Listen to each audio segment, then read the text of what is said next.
बहुत समय पहले की बात है। एक विख्यात ऋषि गुरुकुल में बालकों को शिक्षा प्रदान किया करते थे। उनके गुरुकुल में बड़े बड़े राजा महाराजाओं के पुत्रों से लेकर साधारण परिवार के लड़के भी पढ़ा करते थे। वर्षों से शिक्षा प्राप्त कर रहे शिष्यों की शिक्षा आज पूर्ण हो रही थी और सभी बड़े उत्साह के साथ अपने अपने घरों को लौटने की तैयारी कर रहे थे कि तभी ऋषिव की तेज आवाज सभी के कानों में पड़ी। आप सभी मैदान में एकत्रित हो जाएं। आदेश सुनते ही शिष्यों ने ऐसा ही किया। ऋषिव बोले, प्रिय शिष्यों, आज इस गुरुकुल में आपका अंतिम दिन है। मैं चाहता हूं कि यहां से प्रस्थान करने से पहले आप सभी एक दौड़ में हिस्सा लें। यह एक बाधा दौड़ होगी और इसमें आपको कहीं कूदना तो कहीं पानी में दौड़ना होगा और इसके आखिरी हिस्से में आपको एक अंधेरी सुरंग से भी गुजरना पड़ेगा। तो क्या आप सब तैयार हैं? हाँ, हम तैयार हैं, शिष्य एक स्वर में बोले। दौड़ शुरू हुई।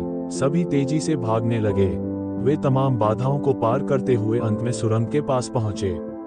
वहां बहुत अंधेरा था और उसमें जगह जगह नुकीले पत्थर भी पड़े थे जिनके चुभने पर असहनीय पीड़ा का अनुभव होता था। सभी असमंजस में पड़ गए। जहां अभी तक दौड़ में सभी एक समान बर्ताव कर रहे थे, वहीं अब सभी अलग अलग व्यवहार करने लगे। खैर, सभी ने ऐसे तैसे दौड़ खत्म की और ऋषिव के समक्ष एकत्रित हुए। पुत्रों, मैं देख रहा हूं कि कुछ लोगों ने दौड़ बहुत जल्दी पूरी कर ली और कुछ ने बहुत अधिक समय लिया। भला ऐसा क्यों? ऋषिव ने प्रश्न किया। ये सुनकर एक शिष्य बोला, गुरुजी, हम सभी लगभग साथ साथ ही दौड़ रहे थे, पर सुरंग में पहुंचते ही स्थिति बदल गई। कोई दूसरे को धक्का देकर आगे निकलने में लगा हुआ था तो कोई संभल कर आगे बढ़ रहा था और कुछ तो ऐसे भी थे जो पैरों में चुभ रहे पत्थरों को उठाकर अपनी जेब में रख ले रहे थे ताकि बाद में आने वाले लोगों को पीड़ा ना सहनी पड़े। इसलिए सब ने अलग अलग समय में दौड़ पूरी की। ठीक है, जिन लोगों ने पत्थर उठाए हैं वे आगे आएं और मुझे वो पत्थर दिखाएं, ऋषिव ने आदेश दिया। आदेश सुनते ही कुछ शिष्य सामने आए और पत्थर निकालने लगे। पर ये क्या जिन्हें वे पत्थर समझ रहे थे, दरअसल वे बहुमूल्य हीरे थे। सभी आश्चर्य में पड़ गए और ऋषिव की तरफ देखने लगे।